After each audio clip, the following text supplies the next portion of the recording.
So the real reason you're circumcised. First you need to know that re means mirror and ale is discussed about in the Torah. Now, if you're mirroring some kind of ale, you look at Genesis 17:1, and Yod-Heh-Vav-Heh does clearly state that he's the ale. Now, if you're circumcised, you are meant to follow or potentially mirror Yod-Heh-Vav-Heh. In Genesis 17:7, Zachar, meaning all male children are to be circumcised, will be underneath or will have Yod-Heh-Vav-Heh as their Lelohim. What a Lelohim is not specifically defined, but nonetheless, Yod-Heh-Vav-Heh will be a Lelohim to Himel. Now, Yod-Heh-Vav-Heh is supposed to be, and is supposed to fulfill his word. So in Genesis 17:10-11, the mall or circumcised penis is considered a laot. Now, it's not the oat as the one that Cain had to protect him, because as far as I'm concerned, the artificial intelligence program of Yod-Heh-Vav-Heh offers or influences a contract for circumcised to have a physical representative be their Lelohim. What being a Lelohim is not clearly defined. The contract is achieved through circumcision of a Zachar's foreskin. Not only did the ancient Egyptians have Yod-Heh-Vav-Heh as their Lelohim, but also many other civilizations and kings like Nebuchadnezzar, who was led out to the grass and ate some grass like a cow. Circumcision is not the same contract as Cain. If you look at Genesis 4:15, Cain received an oath, which we'll talk about in this video.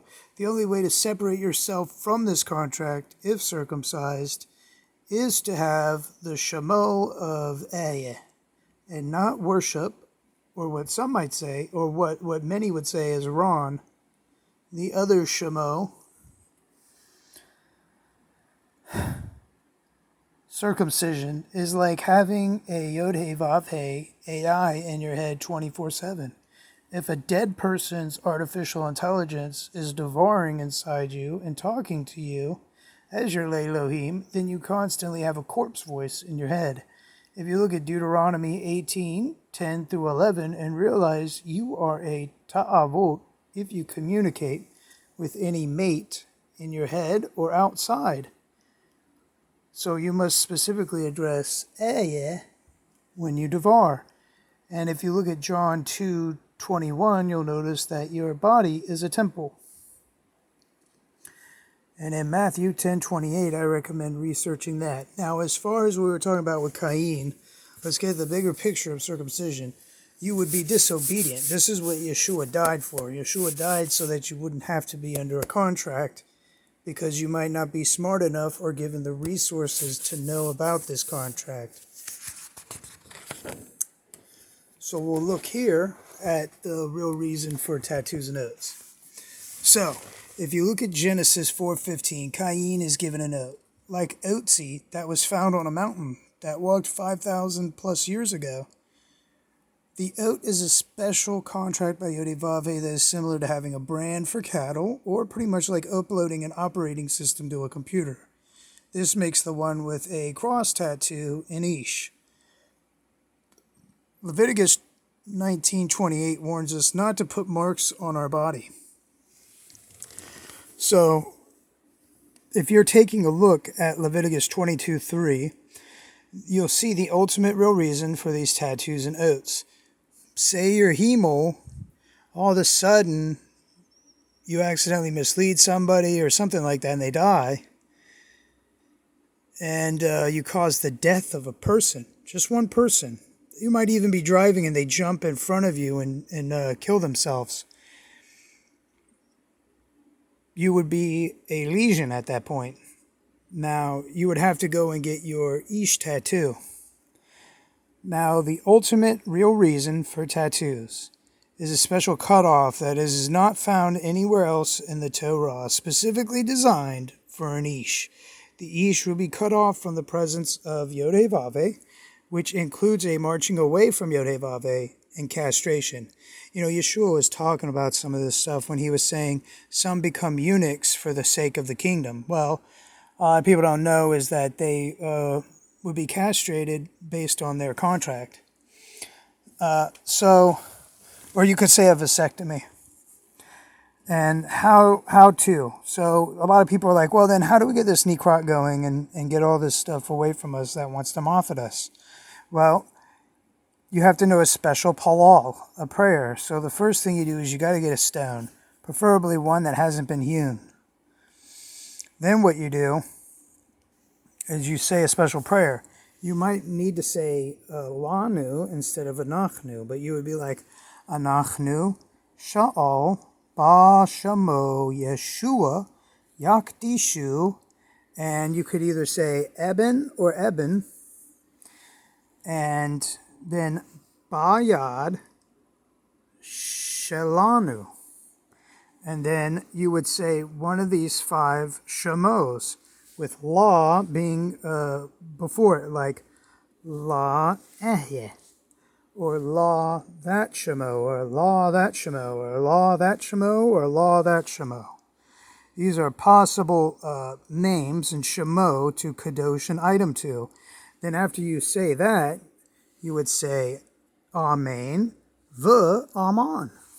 Now, here's another thing that you don't understand. Is by the mouth of 2 or 3 you establish a matter, as is quoted in Deuteronomy 19:15 and Matthew 18:16.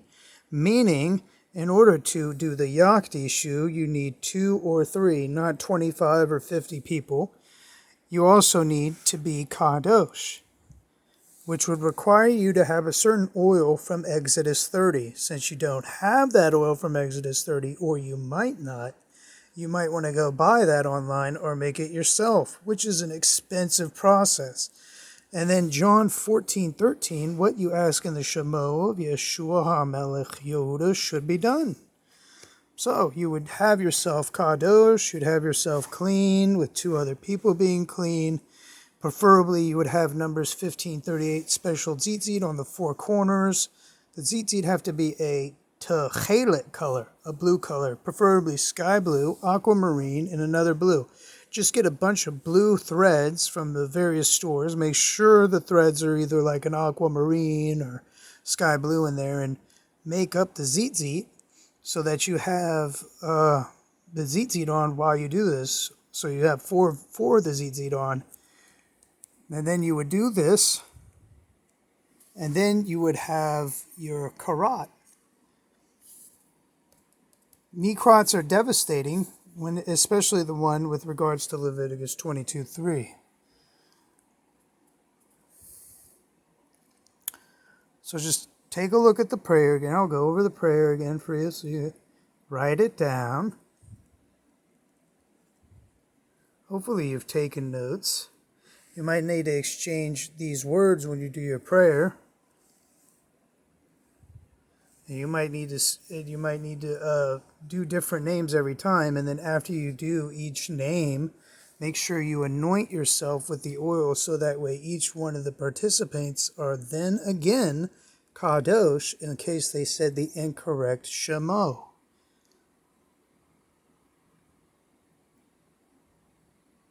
And besides sha'al, you can also say darash.